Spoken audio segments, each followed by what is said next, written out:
Ok, então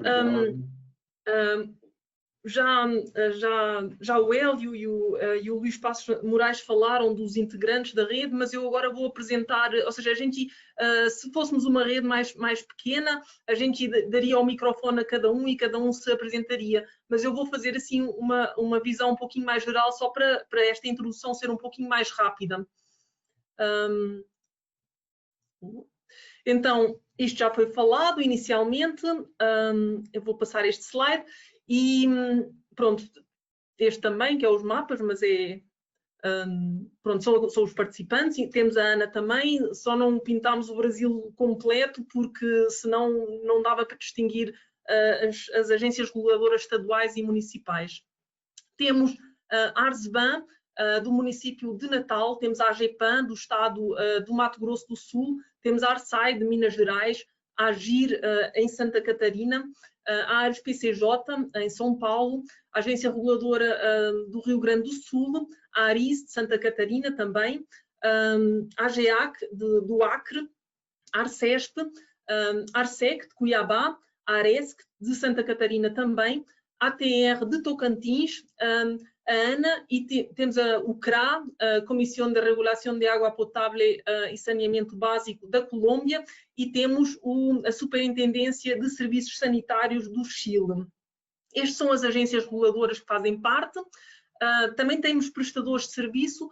Para nós era importante, como esta rede de aprendizagem vai ser um diálogo entre regulador e regulado e também titular de serviço, era importante ter prestadores de serviço. E muitas das coisas que nós vamos falar aqui, elas servem como autorregulação, ou seja, não é só um instrumento regulatório de fora de alguém externo que me está a impor, mas são coisas que dá para aplicar sendo uma companhia. Então, os princípios funcionam bastante, são muito parecidos. Depois também temos prestadores de serviço de engenharia e de consultoria, que também são muito importantes, principalmente a gente vislumbra que este tipo de key players ou de stakeholders são necessários para avançar no setor da regulação e são entidades que podem fazer auditorias do acertar e são essenciais também. Temos a BEO Engenharia, a KMR em Energia e Meio Ambiente, a IGRA e a DEOG Inovação e Eficiência. Depois também temos pensadores, temos universidades e centros de pesquisa, temos a FGV, temos a Universidade del SEMA, este sim que é da Argentina, e temos o Instituto Superior Técnico de Lisboa. Também fazem parte observadores e debatedores, pessoas que não vão estar a fazer os trabalhos de casa que nós nos propomos a fazer, mas são entidades que vão enriquecer o nosso debate. O Ministério do Desenvolvimento Regional, também temos alguém do Ministério da Economia, a ABAR naturalmente e a ABES, que ainda não estão definidos quem são os membros, mas a ABES tem uma Câmara Técnica de Regulação que vamos tentar incorporar também. Então, todas estas pessoas são com quem nós vamos estar a discutir. Como isto é uma rede de aprendizagem, vai haver uma rede de contactos. Então, há uma pasta que a gente disponibiliza e aí estão contactos dos colegas de curso, digamos assim. Ela não está... Ela vai se atualizando, porque ainda hoje de manhã entrou mais uma agência reguladora, então isto não está atualizado até agora às 14h24. Está atualizado com há 3 dias atrás. Mas esta rede, estes contactos vão estar disponíveis para vocês. Quem é o grupo coordenador da rede? Então, o grupo coordenador ou supervisório, temos o Rogério Borges Marques, do Ministério do Desenvolvimento Regional, temos o Silvio Diniz, da ABAR, temos eu própria e o Magnus Caldeira. Ou seja, isto são pessoas que vocês podem mandar e-mails, vocês podem reclamar, vocês podem explicar problemas maiores que aconteçam, são pessoas a quem vocês podem recorrer caso alguma coisa não esteja assim bastante ruim, digamos assim. Depois temos o grupo coordenador, mas a parte mais operacional e administrativa. Nós temos o Fernando Finger, que vocês já viram aí em operação, aí com toda a parte tecnológica. A Rebeca, que é a nossa estagiária. E da ABAR temos a Jéssica Rocha Gama. Os instrutores, aqui a gente não tem fotos, mas vou ser eu, vai ser o Rui Cunha Marques, Carlos Leblanc, que vocês viram na Câmara, e Alan Wyatt, que vocês viram na Câmara também. Nós vamos ter alguns convidados externos especiais, que nós vamos tentar convidar, por exemplo, a ANEL ou outras entidades, mas muitos dos instrutores são vocês mesmos, ou seja, há muitas práticas que nós gostaríamos de saber o que é que vocês fazem e como vocês fazem. Então, isto está balanceado e tem muitas apresentações do vosso lado. Vocês vão ser contactados para esses efeitos. As etapas da rede de aprendizagem. Nós temos uma primeira metade, que são 7 webinars mais um encontro presencial, que vão ocorrer até novembro deste ano. Vão existir várias entregas de trabalhos, aos quais a gente vai dar feedback, e a seguir à primeira etapa vai haver um questionário de satisfação, só para ver se vocês acham que a coisa está a correr na direção certa ou se devíamos estar a fazer qualquer coisa de outro jeito. E então o que vocês colocarem no questionário de satisfação, nós vamos tentar aplicar na segunda metade dos webinars. A seguir à primeira metade, nós também vamos fazer uma informação dos avanços de trabalhos. Ou seja, a gente vai fazer... E o que é essa informação ou esse relatório de avanço? A gente compara o que é que vocês se propuseram a fazer e o que é que vocês realizaram. Claro que até esta metade não vai estar muita coisa feita, porque é só metade da rede, mas é um momento em que a gente relembra o que é que eram os vossos objetivos iniciais e o que é que vocês se propuseram a fazer. Obviamente, bem, isso eu depois falo mais tarde. Depois a gente tem a segunda metade da rede de aprendizagem, que começa em dezembro e vai até junho de 2021, e em 9 de junho a gente recebe a última entrega de trabalhos. Do lado do Proeza e da ABAR, vamos dar feedback aos trabalhos e depois vai sair um relatório de conclusão da iniciativa e novamente a gente faz uma comparação, o que é que estava proposto fazer com o que foi realmente realizado para cada um de vocês. Outputs e outcomes desta rede de aprendizagem. Outputs, digamos que são entregáveis, nós temos no máximo 9 trabalhos que vamos propor a vocês. Estes 9 trabalhos, eles têm uma carga de trabalho muito variável. Algumas tarefas se fazem em poucas horas, outras se fazem em vários dias, mas demora alguns meses a fazer. E todos os trabalhos que nós colocamos aqui são propostas, ou seja, se vocês virem que nós estamos a fazer uma proposta de um trabalho, mas esse trabalho não faz sentido para vocês, é excesso de carga de trabalho, ou não, vocês não vão aplicar, ou aquilo não faz qualquer sentido, a gente recomenda, não façam. Então, usem o vosso tempo com cuidado, usem o vosso tempo nos trabalhos que realmente são mais promissores para vocês. Então, isto seria entregáveis da vossa parte. Da nossa parte, entregáveis seria... nós gostaríamos de, ao final da rede de aprendizagem, entre julho, agosto, setembro do próximo ano, ter uma coleção de instrumentos de regulação para a eficiência energética e de perdas. Também, com base nos trabalhos que vocês entregarem, a gente vai fazer alguma análise, algum benchmark. A gente ainda não sabe o que é que vai ser, porque também ainda não sabemos o que é que vai ser realmente entregue, mas alguma análise a gente vai fazer sobre e comparações, o que é que os participantes entregaram. Todos os trabalhos vão receber feedback da nossa parte, existem os vários especialistas, vão dar assessoria e vão comentar os trabalhos que vocês fizerem. Os trabalhos, eles não... ou seja, são só vossos, ou seja, só vocês mesmos e o Proeza vão ter conhecimento, não vai haver partilha de trabalhos, mas se vocês da vossa própria iniciativa estiverem disponíveis, eu vou partilhar o meu trabalho e fiquei à vossa consideração. Isto eu já tinha falado, que só devem ser feitos os trabalhos que vocês considerarem realmente úteis. Outra coisa que que considero importante é que os trabalhos devem ser realizados em equipa. Se eles forem realizados por uma pessoa só, é um conhecimento que não é premiável, ou seja, que fica só com uma pessoa, e a gente gostaria que os trabalhos, 3 ou 4 da vossa organização dominassem esse assunto. E se mais que uma pessoa domina o assunto, ela chega a premiar a organização.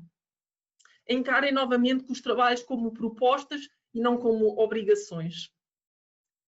Como outcomes ou impactos que a gente espera desta rede de aprendizagem, a gente ficaria feliz se alguma agência reguladora fizesse uma resolução regulatória, quer dizer, interna ou externa, quando a agência reguladora ou a companhia prestador de serviço fizer aí uma melhoria em algum assunto, isso seria um bom outcome. Claro que, mesmo que a gente mude uma lei agora, as melhorias na eficiência energética ou em perdas, elas só começam a ser visíveis daqui a 3 anos, mas isto seria mesmo assim um bom outcome.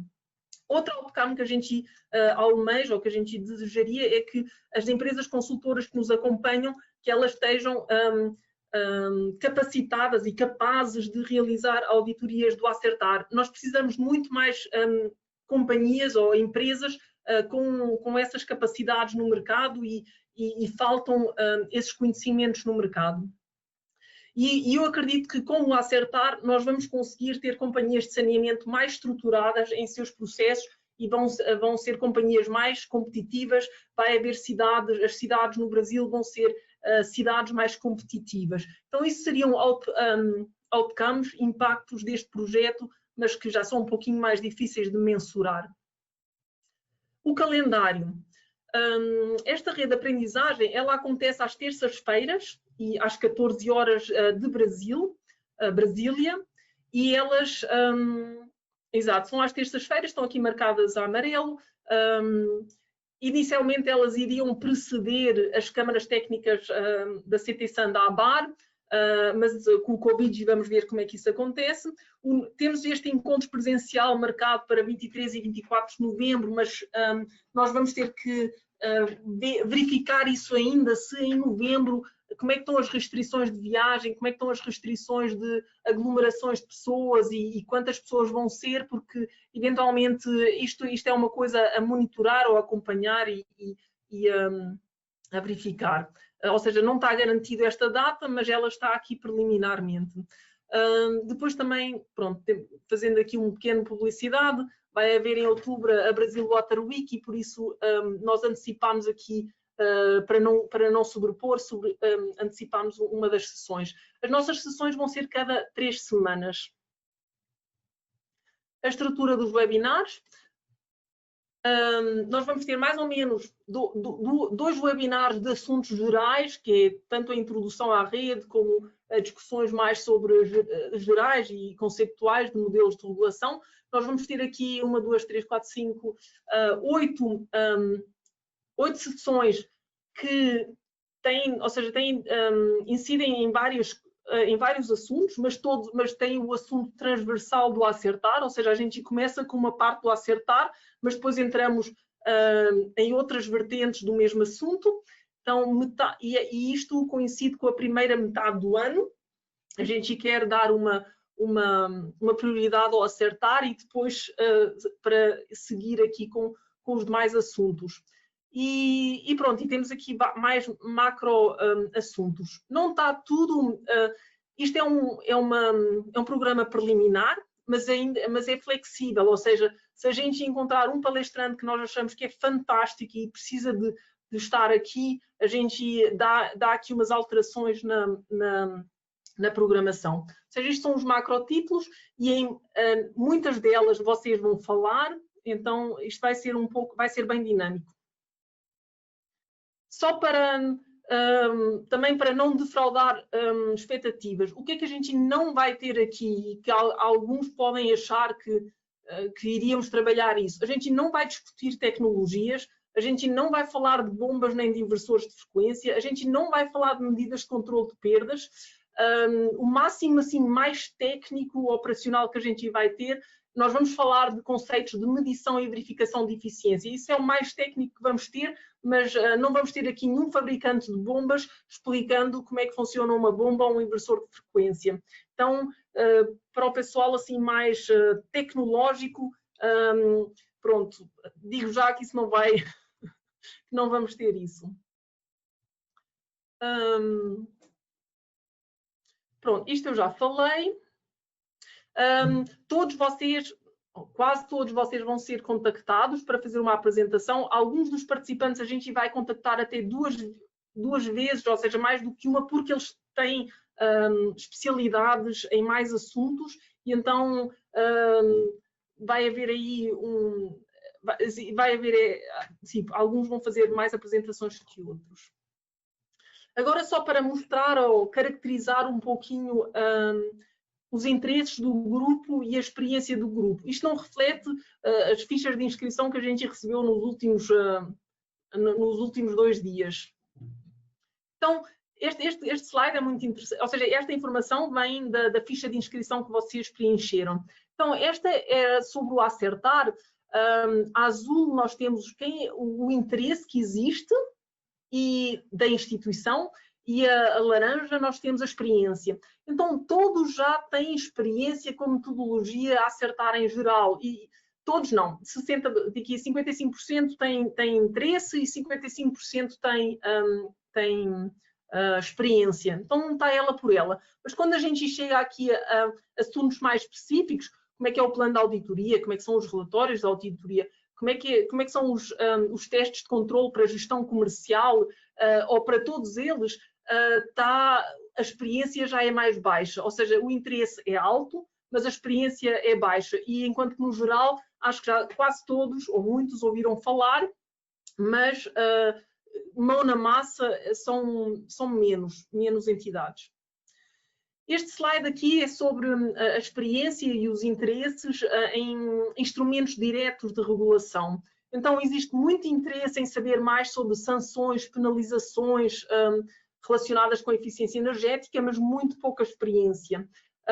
Também com instrumentos de gestão de ativos, com enfoque em perdas, auditoria ao balanço hídrico. Estas são assim, onde a tesoura ou a boca de jacaré é maior. Também aqui intervenções em processos de contratação. Muito interesse, mas menos experiência.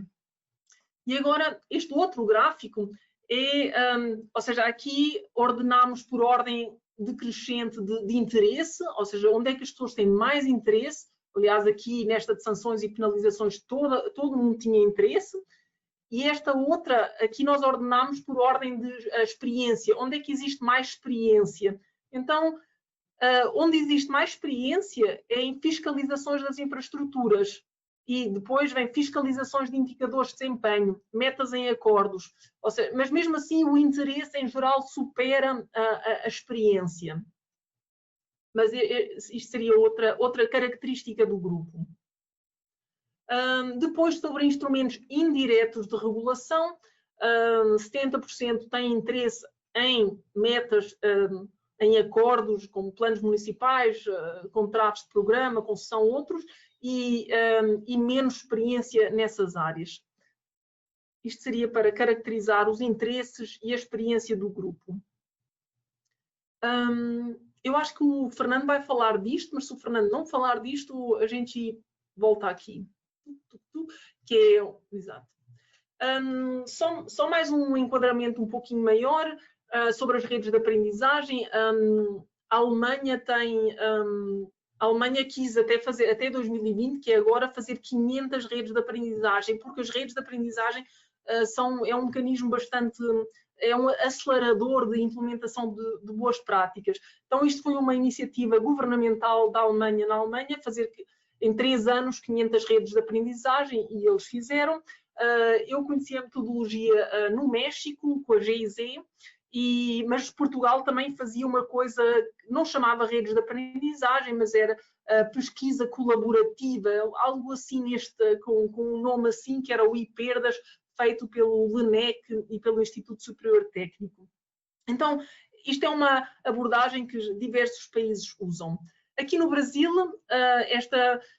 o Luís António Passos Moraes e o Ande falaram que isto, nós vamos na nossa 7ª rede de aprendizagem. Apesar de estarem aqui as figuras, as logomarcas de agências reguladoras, o público-alvo nestas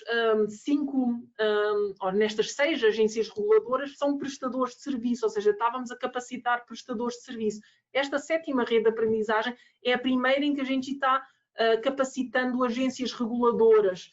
Então, esta é diferente porque muda bastante o escopo e pronto. Estas redes do 1 ao 5, elas foram todas presenciais. Esta 6ª rede foi online e para a rede de aprendizagem de reguladores, o online é realmente melhor porque a distância geográfica é tão grande no Brasil e é a única maneira possível. E se dá para o Brasil, então também dá para os nossos vizinhos, países vizinhos na América Latina. Estão mais ou menos com um fuso horário parecido.